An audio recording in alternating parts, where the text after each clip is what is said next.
11 മണിയോടെ അടിമാലി കമ്പി ലൈനിലുള്ള white mist റിസോർട്ടിന് സമീപത്ത് വെച്ചാണ് അയൽവാസി ബാബുരാജിനെ വെട്ടിയത്. റിസോർട്ടിന് സമീപം ബാബുരാജിന്റെ ഉടമസ്ഥതയിലുള്ള ഭൂമിയിലെ കിണർ വൃത്തിയാക്കുന്നതിന്റെ ഭാഗമായി വെള്ളം വറ്റിക്കാൻ ശ്രമിച്ചത് തർക്കത്തിനിടയാക്കി. വന്ന് പുള്ളി കുറച്ച് സാറേ എന്ന് വിളിച്ച് സംസാരിച്ചുകൊണ്ട് വന്നു.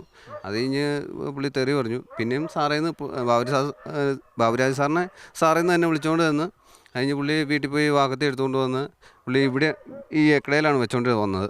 പുള്ളി നമ്മളാരും കണ്ടില്ല, വാക്കത്തി ഉണ്ടെന്നൊന്നും ഞങ്ങൾ കണ്ടില്ല.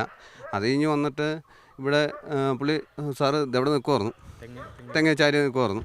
അപ്പോൾ സാറ് അവിടെ നിന്നപ്പോൾ സാറേ എന്ന് വിളിച്ചുകൊണ്ട് അടുത്ത് നിന്നിട്ട് ഈ കഴുത്തിന് ഇങ്ങനെ വെട്ടുപോയത്. അപ്പോഴത്തേനും സാറ് പെട്ടെന്ന് മാറും. ഇവിടെയാണ് ഇപ്പോൾ വെട്ടുകൊണ്ടേക്കണേ.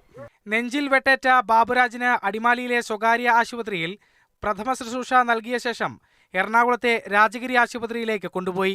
മാതൃഭൂമി ന്യൂസ്, ഇടുക്കി.